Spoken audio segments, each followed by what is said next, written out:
día a todas, a todos. Mi nombre es Omar Romero, soy estudiante del doctorado en Derechos Humanos del Centro Universitario de Tonalá de la Universidad de Guadalajara.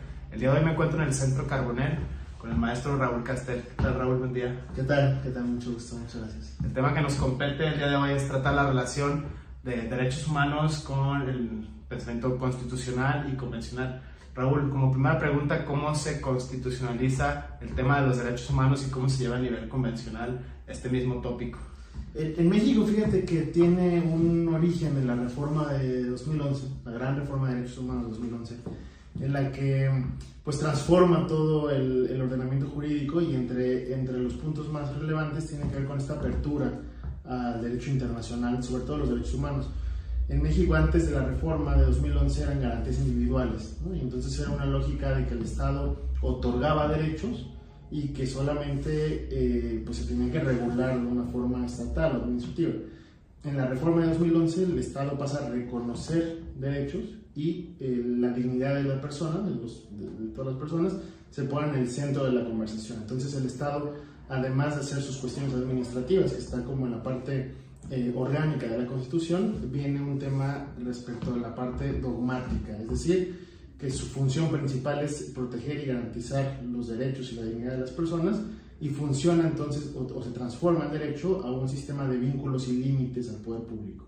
Entonces ese es el primer momento en donde las garantías individuales pasan a ser derechos humanos, el estado de otorgar derechos pasa a reconocer derechos y se construye un sistema de garantías para tal efecto.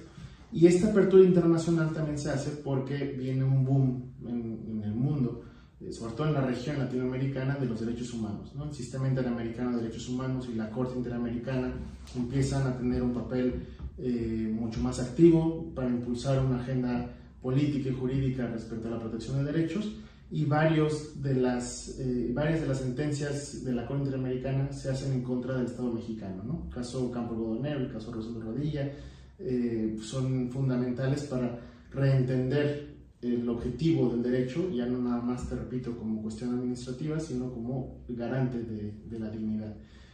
Y es cuando viene este tema del control de convencionalidad, ¿no? En un primer momento era un control de leyes, omisiones o acciones que tenían que ver conforme a una constitución, la Constitución Federal. Pero con la apertura al derecho internacional se hace un control de convencionalidad conforme a la Convención Americana de Derechos Humanos, ¿no? Que, repito, esto sale por una atención especial al sistema interamericano.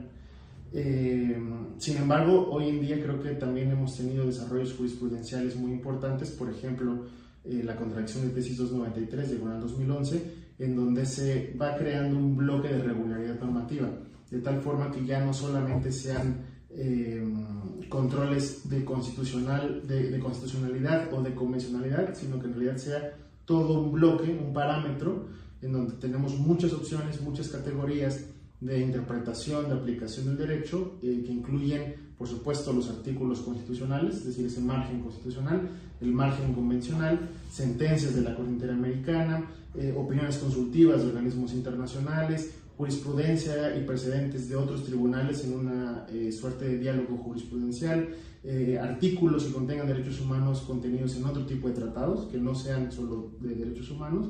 Es decir, tenemos ya muchas opciones que también nos permiten pues construir herramientas de interpretación y de argumentación para darle contenido a las normas jurídicas redactadas en forma de principios, que finalmente los derechos fundamentales están en nuestro ordenamiento jurídico plasmados de esa forma, ¿no? Son principios en los que no tienen una definición muy clara y tenemos que argumentar o interpretar para poderle dar un contenido. A luz de los argumentos que nos expone Raúl, surgen tres tópicos que me gustaría resaltar.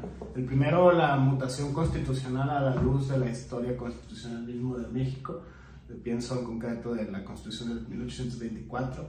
El Estado era confesional, era ciudadano de segunda mano, que el que no fuera católico. La Constitución del 57, que es la primera que introduce, digamos, el ordenamiento liberal en las constituciones. La de 1917, que lleva, digamos, la primera constitución social del mundo. Y ahora que marcas la pauta, ¿no? La mutación misma semántica de derechos fundamentales a derechos humanos, ¿no? Esa es la primera. La segunda tiene que ver con el bloque de convencionalidad, el bloque de constitucionalidad en este aspecto. cómo entra la Corte Interamericana a ser parte del ordenamiento jurídico mexicano cuando México se suscribe, digamos, al sistema interamericano de derechos humanos. Y la tercera, que se ha salido en varias entrevistas, o sea, prácticamente es cómo el ordenamiento jurídico no solamente determina, o sea, el derecho no lo es todo, vaya, ¿no? Es una de las críticas que hay, o sea, quienes tienden a pensar que el derecho simplemente por estar en el papel positivizado es la norma máxima a nivel constitucional. Sin embargo, tratándose de derechos humanos, no solo es el aspecto jurídico o el aspecto formal, sino hay una dimensión política, una dimensión ética, hay una dimensión social, incluso una dimensión cultural, antropológica, debates que van sobre la educación, debates que van sobre otros flancos que no necesariamente tienen que ver con este punto de vista jurídico o eminente formal, ¿no? En ese sentido serían las tres premisas, ¿no? De la mutación constitucional, la Convención Interamericana, o cómo México entra a jugar parte del sistema interamericano de derechos humanos, y esta, digamos que tiene que ver más con el problema de la transdisciplinariedad al abordar los derechos humanos, ¿no? Porque pienso que hay gente que viene de derecho, gente que viene de la filosofía, gente que viene de la economía y un largo etcétera. Prácticamente esos serían los tres tópicos que me gustaría señalar, ¿no? A ver, respecto al primero, yo creo que más allá de un debate que puede ser muy interesante, conceptual o teórico sobre derechos humanos o derechos fundamentales, creo que en la práctica, por lo menos en la práctica constitucional de hoy en día, en épocas, estaría hablando de la 10ª y la 11ª época de la Suprema Corte, ese debate ya no es tan relevante. Para mí ha sido una distinción sobre estos conceptos. Diría que los derechos humanos son estos bienes básicos, estas prerrogativas básicas que tenemos todos los seres humanos por el simple hecho de estar existiendo en este planeta, en este plano de realidad. Y cuando estos derechos humanos, estos bienes básicos, han sido trasladados a través de un proceso legislativo a algún texto normativo, se convierten en derechos fundamentales. De tal suerte que todos los derechos fundamentales son derechos humanos, pero no todos los derechos humanos son fundamentales. Por ejemplo, el derecho a la vida es un derecho humano, pero no, por lo menos en México, no es un derecho fundamental porque no tenemos un artículo constitucional o legal en el que establezca textualmente que tenemos derecho a la vida, ¿no? Por ejemplo, el derecho a la salud es fundamental y es un derecho humano también, porque existe en la naturaleza y también existe en un texto normativo. Entonces creo que esa diferenciación para efectos prácticos pues no tiene mucho más análisis, sobre todo también porque en la 10ª y en la 11ª época ha existido este activismo judicial por parte de la Suprema Corte y de muchos tribunales en el mundo, pero México ha sido muy fecundo en la creación de derechos implícitos, ¿no? O derechos de creación jurisprudencial. Entonces tendríamos una tercera categoría, derechos humanos, derechos fundamentales y derechos implícitos, en las que se van construyendo nuevos estándares, nuevos parámetros para definir conceptos, límites o alcances de un derecho que no existía tal vez cuando se creó la Constitución, o que no existía inclusive en las teorías tradicionales de los derechos humanos, ¿no? Por ejemplo, el libre desarrollo de la personalidad, ¿no? Un claro ejemplo. Es una libertad residual que sí parte de un anclaje de derecho humano, por supuesto, pero que finalmente su alcance se va construyendo por interpretación. Y esto lo ligo a la tercera pregunta, me queda la segunda, ahorita la contesto. Pero la tercera pregunta que decías, que el derecho no lo es todo, y en efecto, porque también creo que estamos viviendo un momento histórico en la humanidad, en la pandemia de COVID, la revolución tecnológica, esta apertura a la globalización cultural, social, etcétera, económica por supuesto, ha hecho que las relaciones humanas sean mucho más complejas de lo que era antes. Por lo tanto, el derecho se queda muy corto tratando de regular ciertos aspectos que antes eran impensables, ¿no? Por ejemplo, la familia multiespecie, o por ejemplo el poliamor, o las infancias trans. Son cuestiones que hace 10, 15 años, 5 años, no nos hubiéramos planteado, ¿no? Si yo hubiera dicho, oye, le puedes dejar tus herencias o tu patrimonio a tu gato o a tu perro, me hubieran tachado de absurdo, ¿no? Y hoy en día son problemas jurídicos, problemas sociales que se están planteando en un ámbito jurídico. Entonces, también es importante que, más allá de estas definiciones conceptuales, como gremio jurídico, como jueces, como abogados, tengamos esta creatividad de razonamiento jurídico para dar respuesta a esas problemáticas, ¿no? Ahora, por ejemplo, también en Estados Unidos se está debatiendo mucho el cyber law, que es diferente al legal tech.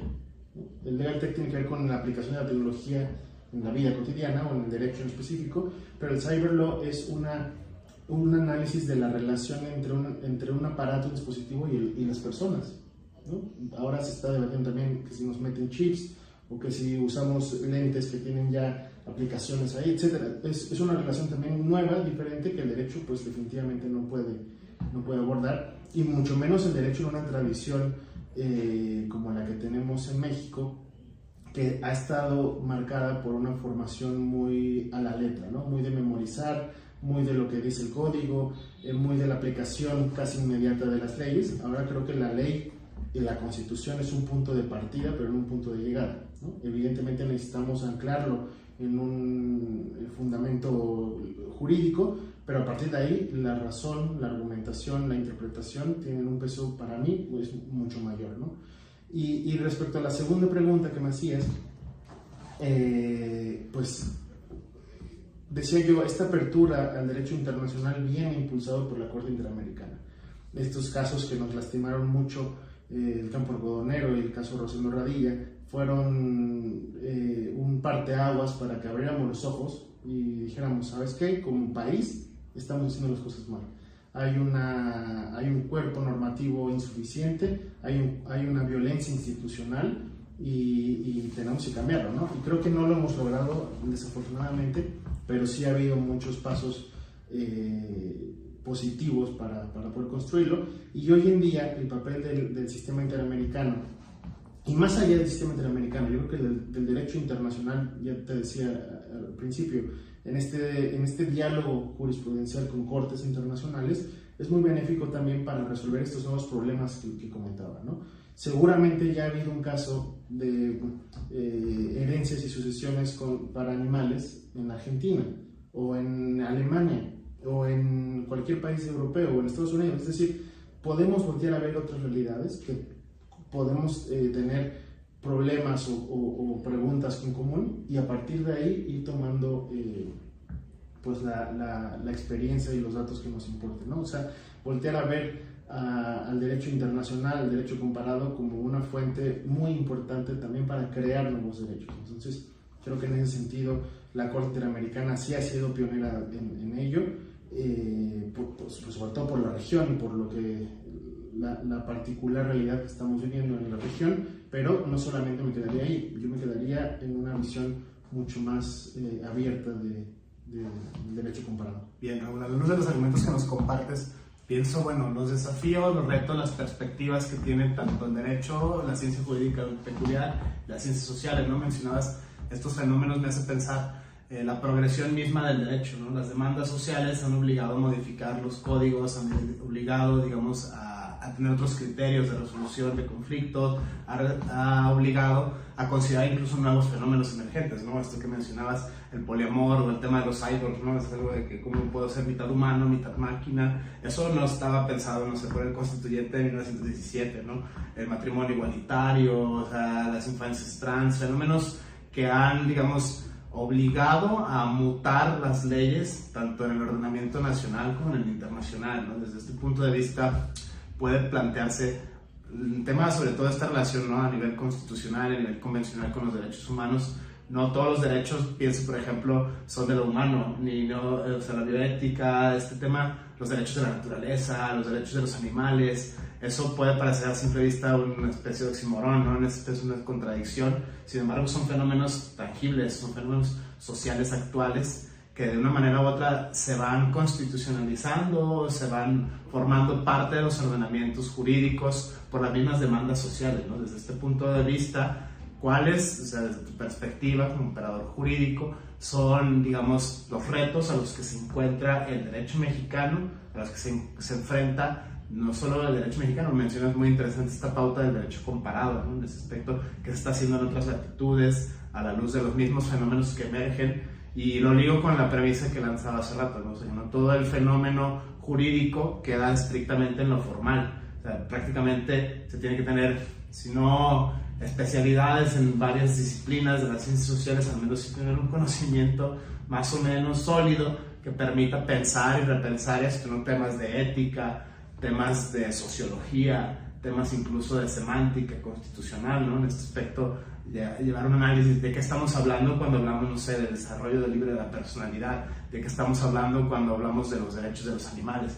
En ese aspecto, bueno, a mí personalmente me apasiona bastante el uso de la semántica, o sea, como esta herramienta de la filosofía analítica y esclarecer los conceptos de los cuales se parte para poder construir un conocimiento más o menos intersubjetivo, compatible con distintas cosmovisiones, por el mismo desafío de la multidisciplinariedad y de la pluralidad en general, ¿no? En ese aspecto, desde tu punto de vista, Raúl, ¿cuáles serían los retos, las perspectivas, los enfoques a los cuales debe ceñirse el siglo XXI en el ámbito del derecho, ¿no? En este aspecto? Híjole, muchos. Creo que estamos viviendo un momento difícil pero interesante porque estamos atravesando una realidad pues con muchos desafíos en muchas áreas de la vida. El calentamiento global, la violencia, la tecnología, esta idea de que no solamente los humanos tenemos derechos, sino también pues, todos los seres vivos que compartimos el planeta, ¿no? El medio ambiente, los animales, etc. Entonces tenemos muchos retos. Y yo creo que por lo menos en el derecho mexicano hay dos en específico que debemos ponerle atención. Primero, el tema de la enseñanza del derecho, que deje de ser una enseñanza legalista. Repito, para mí la ley es un punto de partida únicamente. Yo espero, obvio, que cuando los estudiantes de derecho estudien la carrera sepan, dominen la ley, ¿no? Pero eso es como la primaria. A partir de ahí, bueno, ¿qué más necesitas, no? Antes era muy fácil porque le hacíamos caso a lo que decía el código, a lo que decía la ley, ¿no? Éramos como aquella frase de que los abogados y los jueces éramos la boca que decimos la palabra de la ley. Teníamos nada más que aplicar el hecho a un artículo jurídico y tener un resultado. Y ahora no. Ahora viene una serie de cuestiones mucho más difíciles que implica esta enseñanza a través de casos, de sentencias, de elementos que permitan desarrollar un razonamiento jurídico, que permitan resolver problemas y que justamente impulsen esta creatividad jurídica, ¿no? La creatividad jurídica entendida como esta posibilidad para encontrar soluciones nuevas, innovadoras, a problemas nuevos, complejos, ¿no? Que ya no te van a dar la respuesta en el texto de la Constitución o de la ley, sobre todo además en un ámbito muy, repito, originalista, ¿no? De que tenemos una Constitución de 1917 en la que el contexto social, histórico, político, pues no es nada que ver con lo que tiene hoy, ¿no? Con lo que tenemos hoy. Entonces, esta posibilidad para desarrollar razonamiento jurídico a través de la lectura de sentencias y la resolución de casos, y luego el tema de la interpretación y la argumentación. En un sistema jurídico mexicano, y que además es una característica en general de los estados constitucionales modernos, que tienen constituciones y ordenamientos jurídicos plasmados de principios, necesitamos interpretarlos y argumentarlos, ¿no? ¿Qué es el derecho a la salud? ¿Qué es el derecho a la libertad? ¿Qué es el derecho al libre desarrollo de la personalidad? ¿Cuáles son sus parámetros? ¿Cuáles son sus estándares? ¿Cómo los puedo aplicar? Entonces creo que también hay el hecho de que ahora tengamos la jurisprudencia por precedente judicial obligatorio y la ratio decidendi como elemento de obligatoriedad, me parece muy importante porque justo vamos a poder abstraer las razones que justifican una decisión judicial y aplicarlas en otro tipo de temas, ¿no? Por ejemplo, si tienes un tema penal en donde se está desarrollando la libertad, por un ejemplo, ese mismo argumento podrías aplicarlo para otro tipo de temas que tengan que ver con guardia de custodia, que tengan que ver con transgéneros, ¿no? Por ejemplo, es decir, nos da mucha libertad, pero esa libertad tiene que ser estudiada, o más bien, para alcanzar y ejercer esa libertad tenemos que estudiar mucho dos temas, la argumentación y la interpretación. De ahí no podemos, y creo que en México no lo hemos logrado. La argumentación jurídica es vista casi como exclusivo del ámbito judicial, es decir, los textos de argumentación o interpretación van dirigidos a jueces, entonces también el gremio de abogados postulantes o abogados litigantes pues no le encuentra mucho sentido, ¿no? Y creo que también empezar a aplicar esos argumentos en el ámbito de la abogacía como gremio es muy importante, ¿no? Algunos alumnos les he dicho siempre que una demanda o un escrito inicial tiene que ser redactado como si fuera un borrador de sentencia. Es decir, tú haz tu test de proporcionalidad, tú haz el test de razonabilidad, tú argumenta con derecho comparado, tú cita jurisprudencia y dale al juez. O sea, le vas a decir al juez, mira, ya te hice toda la chamba, ya está la respuesta aquí, ya hazlo, ¿no? En lugar de hacer demandas o solicitudes pues pidiendo cosas o sin ningún tipo de argumento, ¿no? Entonces también ese es un reto que tenemos de cambiar al gremio y luego también hacer lo que era lo que comentabas, ¿no? de esta multidisciplinaridad y de ver el derecho con enfoques sociales también. Tenemos que ser mucho más empáticos. La abogacía le ha quedado de ver a México y hemos convertido el lenguaje jurídico en una suerte de monopolio para que solamente la gente que tenga dinero pueda pagar al traductor o al intérprete, que somos los abogados, y pueda llevar un caso, ¿no? Entonces eso también ya no puede cambiar, ya no puede mantenerse. Necesitamos ser más empáticos, más humanos y también ser mucho más o desarrollar una capacidad de adaptación. El gremio también tradicionalmente tiene características de que es cuadrado, de que es aburrido, de que no le gustan los cambios, ¿no? De que hacemos todo conforme a reglas ya establecidas, y creo que el mundo ya no es así. Y luego, a las generaciones que vienen, que finalmente van a ser nuestros jóvenes, va a haber un relevo, perdón, nuestros clientes, va a haber un relevo generacional, pues tenemos que darles esas respuestas que ellos están buscando, ¿no? Ya no va a haber gente que quiera ver la demanda de ese tamaño gigante, ¿no? O en la oficina llena de búhos y de justicias, ¿no? Ya quieren algo mucho más dinámico, mucho más fácil, porque quieren soluciones. Entonces, también ese es un reto importante de cambiar la mentalidad de la profesión, de la prestación de servicios jurídicos, para poder adaptarnos a estas realidades. Desde estas premisas que lanzas, Raúl, y donde dicho sea de paso, ¿no? Yo también fui tu estudiante, ¿no? Fui tu alumno en este aspecto, es interesante pensarlo a la luz. Yo te preguntaría, ¿qué argumentación? ¿Qué teóricos, ¿no? ¿Qué hermenéutica jurídica? O sea, pues hablar de argumentación es hablar también de un universo, ¿no? Es el árbol y las ramas, ¿no? En ese aspecto, ¿qué teóricos, qué técnicas, qué textos, qué corrientes, en tanto te da la argumentación en general y te da la interpretación, ¿no? Pienso en este específico caso concreto, la hermenéutica jurídica, ¿no? Claro. ¿Qué textos? Y bueno, con la otra que mencionas, ¿no? Los nuevos retos, o sea, pensando que los clientes del mañana son los jóvenes de hoy, o sea, los problemas sociales a los cuales van a enfrentar, ¿no? Coincido totalmente, no sé, que va del expediente de 500 hojas a un TikTok de 20 segundos, ¿no? En ese aspecto sí es como tratar de hacer dinámico, digamos, los fenómenos sociales, sobre todo atendiendo a estas mismas pautas de socializar el derecho, ¿no? Y apostarle más por el uso de la multidisciplina. Pero bueno, si todos tienes formación jurídica de que te toque resolver, o sea, un problema de economía, o un problema de política, o un problema que implique definiciones, creo que va a quedar como que mucho que desear, va a dejar mucho de ver la profesión jurídica si la pensamos desde un punto de vista tradicionalista, ¿no? O sea, apréndanse el código de tal página a tal página y nos vemos tal día, ¿no? Eso claro, prácticamente es la memorización. Que esto no significa que perdamos el rigor técnico. No, exacto. A ver, decía yo voy a dar por hecho de que un buen estudiante o un buen abogado domina al 100% la ley y el conocimiento técnico. Ahora, a partir de ahí, ¿cómo podemos traducir ese conocimiento técnico para comunicar mejor con los clientes o para socializar el derecho, ¿no? Por ejemplo, las sentencias de lectura fácil o esos formatos de redacción sencilla, pues son eso. O sea, explicarlo de forma tan sencilla implica mucho más trabajo, ¿no? Entonces ahí viene este cambio, pero sí quiero dejar claro que no confundamos que esta adaptación significa perder el rigor técnico. Al contrario, para adaptarnos necesitamos todavía tener mayor rigor técnico para darle un significado, una interpretación, un alcance a principios abiertos y abstractos, ¿no? Requiere mucho más que ahora. Para mí es muy fácil aplicar directamente un precepto normativo, ¿no? ¿Te quieres divorciar? A ver, aquí están el código, aquí está el artículo y aquí están las causales de divorcio. No entras dentro de esas causales, no te divorcias. Si entras, entonces te divorcias. Y ahora, pues eso era más fácil, ¿no? Ahora es más complicado y requiere, por tanto, más preparación.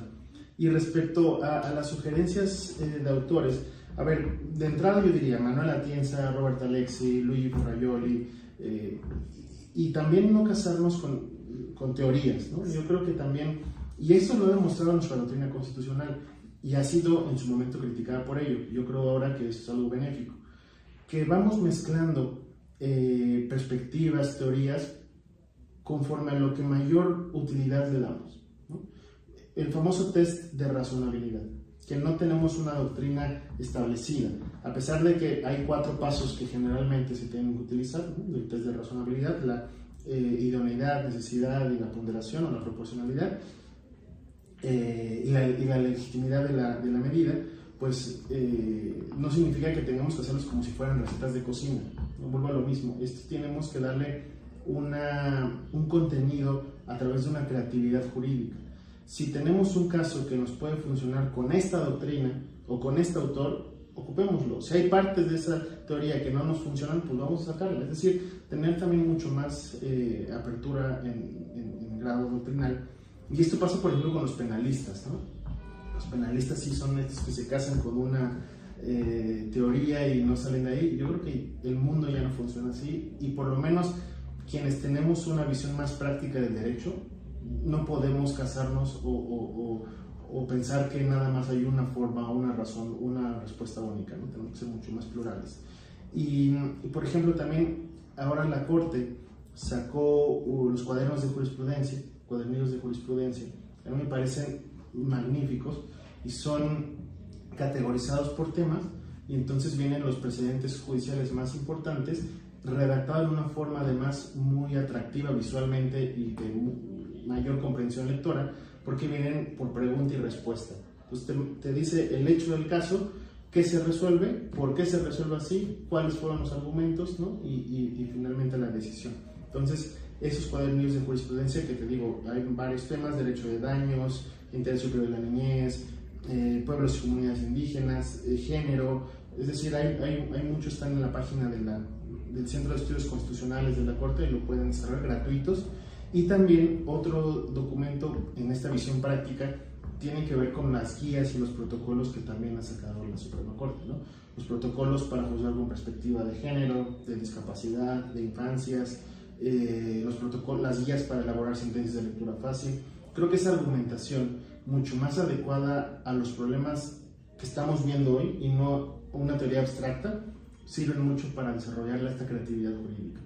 Reitero, no quiere decir que no leamos a los clásicos de la argumentación. Desde Aristóteles, ¿no? Vayamos a Aristóteles, Quintiliano, leamos ellos. Aaron Barak, por ejemplo, en el gran libro de proporcionalidad y ponderación, leámoslo. A partir de ahí, vamos a aplicarlo, porque de nada sirve que estas conversaciones, sobre todo en temas de argumentación, interpretación y de derechos, se queden en las aulas, o se queden en los auditorios, o se queden en la investigación. De nada nos va a servir eso. Entonces, creo que también la academia le ha quedado mucho de ver a México, porque no hemos sido capaces de traducir ese lenguaje complejo, difícil, interesante, pero no llega a la gente, ¿no? El país que estamos viviendo es un país que ya no aguanta más. 10 mujeres asesinadas al día por ser mujeres. Según datos del INEGI, hay 3 niños desaparecidos cada hora. Es decir, la delincuencia, los grupos criminales, lo que pasó en Guadalajara, en Lagos de Moreno, a mí me parece terror. Eso es terrorismo, ¿no? O sea, no es inseguridad, es terrorismo. Y entonces, pues, está muy interesante que debatamos sobre la ponderación de derechos en el auditorio, ¿no? Cuando afuera estamos pues viviendo terrorismo, así, con esas palabras. Entonces creo que en ese sentido leer los precedentes, estas guías, estos protocolos y estos cuadernillos de jurisprudencia nos dan un panorama real del derecho, porque también eso, la educación a veces queda muy abstracta, ¿no? Cuando estudiamos derecho no le ponemos nombres y apellidos a las cosas.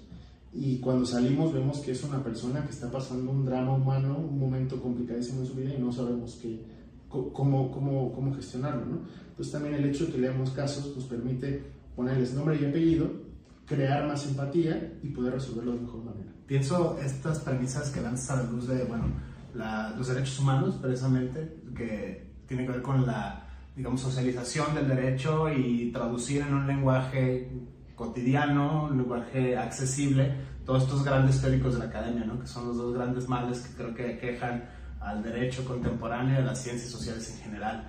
Muchas veces se monopoliza, como lo mencionabas hace un rato, el saber, el poder, el saber, ¿no? Estos dos verbos, estas dos formas, ¿no? Saber es poder y tal, esas frases muy, muy motivadoras, pero prácticamente si no se traducen a la realidad social, lo que mencionan, los problemas, o sea, la gente de a pie, la gente de, o sea, cualquier ciudadano vayas en este aspecto, para no entrar en temas de clasismo ni nada, en ese sentido es cómo se puede llegar a socializar el conocimiento, porque hay gente que le avienta los latinazos y de gente de los conceptos, ¿no? Los grandes teóricos, y ya con eso, pues, bueno, te vas más allá de este mundo terrenal, ¿no? Igual pasa con los operadores jurídicos, ¿no? O sea, te quedas como una especie de nube intelectual, los grandes conceptos, ¿no? Mencionabas Kelsen, Aristóteles, Heidegger, o sea, un montón de filósofos de Dworkin, Atienza, Hart, Ross, o sea, el que quieras, ¿no? El que se te ocurra. Pero sí, ¿y eso qué? O sea, ¿y eso qué dices? O sea, prácticamente creo que es uno de los problemas que tienen, tú lo mencionabas desde el punto de vista del derecho, ahora me atrevo a introducirlo desde la academia, ¿no? O sea, el gran teórico que sabe todo, ¿no? Que incluso lo tradujo,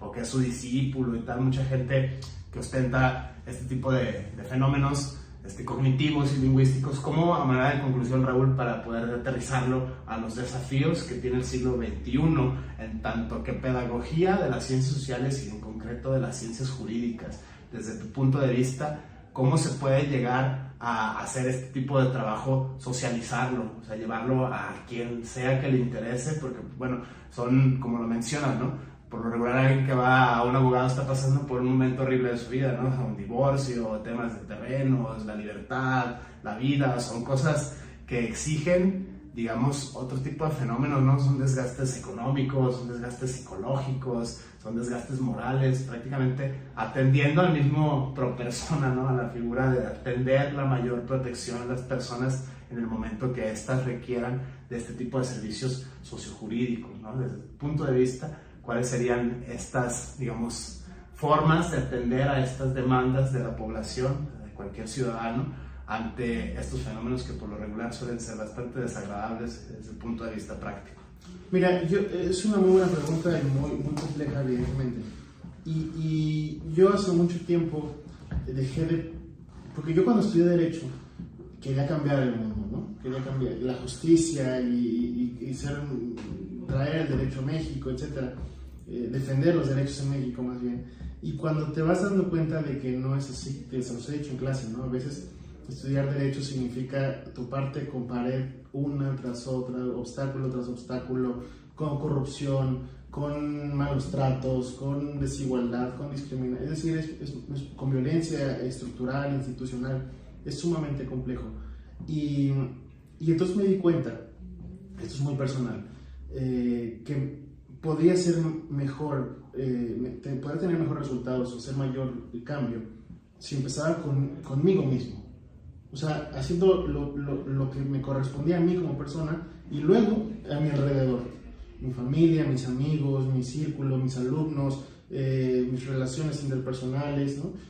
Creo que esa es una manera real para empezar a hacer un cambio. O sea, si yo me empiezo a cuestionar o a ver lo que nos han enseñado a no ver, ¿no? En la cultura mexicana, machista, violenta, corrupta, etc. Y en la enseñanza del derecho así de memorizar, aburrida, si yo empiezo a ver lo que me han enseñado a no ver, entonces puedo transmitir ese conocimiento, esa información a otras personas.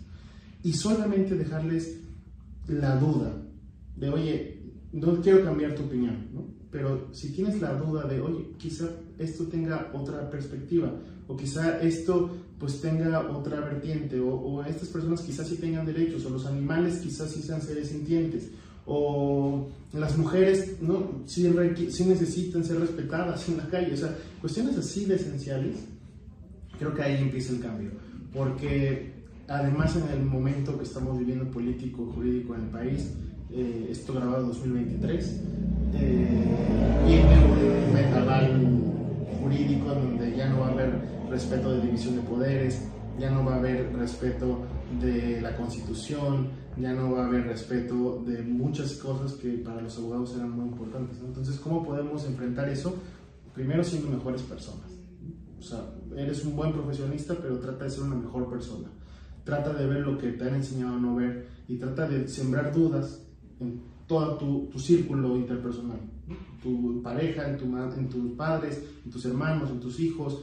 Siémbrales esa duda para que puedan crecer de una forma diferente, porque si nos vamos solamente a este vínculo que tú decías entre academia, los grandes libros y la práctica, es insuficiente, es además extremadamente largo y yo creo que no es tan eficaz como si empezamos a ser mejores personas, ¿no? O sea, a ver, ¿qué necesita hacer para respetar a las mujeres? Bueno, pues quizá necesite leer el tema, a las grandes autoras sobre género, quizá necesite leer las sentencias sobre género, y quizá necesite leer el campo algodonero para ver por qué mataban a las mujeres, ¿no?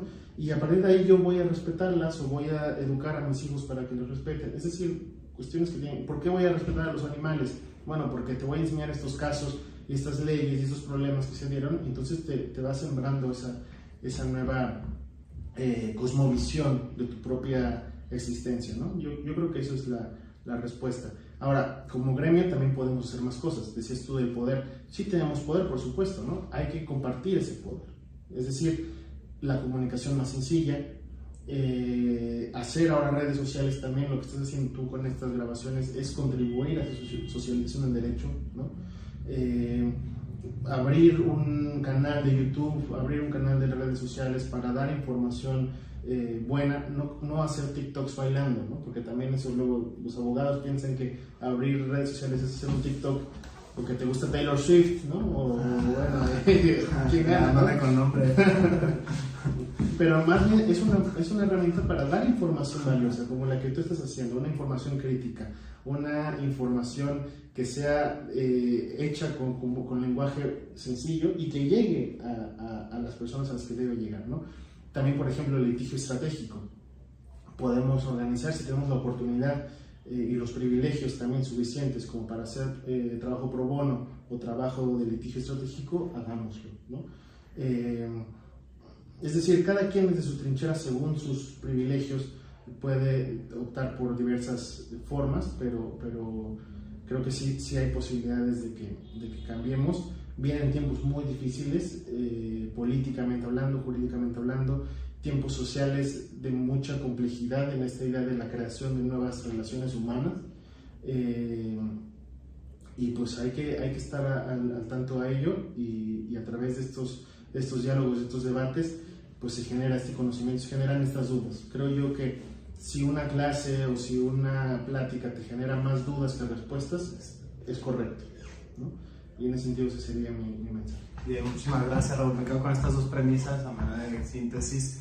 Primero, democratizar el conocimiento, de que llegue a quien tenga que llegar, a quien le interese, porque bueno, esto en algún momento puede que no salve vida ni demás, pero sí puede ser de utilidad para sembrar dudas, ¿no? Para generar esta nueva espina, esta nueva, digamos, semillero de investigadores sobre que pensar fenómenos sociales a la luz de lo que te pasa. Quizá no te comprometas con los grandes casos sociales hasta que no te pase, ¿no? Muchos activismos así inician, ¿no? O sea, las madres buscadoras y un largo etcétera, así lamentablemente sucede. O sea, eso es una de las cosas, ¿no? Nadie se empatiza hasta que no lo está sufriendo. Y esto llega con la segunda conclusión, ¿no? Es una especie de apostar más por una suerte de reflexión de filosofía moral, ¿no? O sea, tratar de ser mejor persona, o sea, qué moral, qué ética, ¿no? O sea, hay muchas, ¿no? Utilitarismo, marxismo, etcétera. Tratar de hacer esto implícito con lo primero, ¿no? O sea, una suerte de democratización del conocimiento en este aspecto para tratar de construir nuevas sociedades y partiendo siempre con uno, ¿no?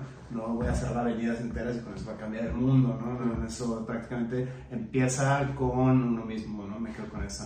Bueno, de mi parte no me queda más que agradecerte al maestro Raúl Castel esta entrevista y pues, muchísimas gracias, Raúl, por todo. Gracias a ti. Gracias. Muchas gracias.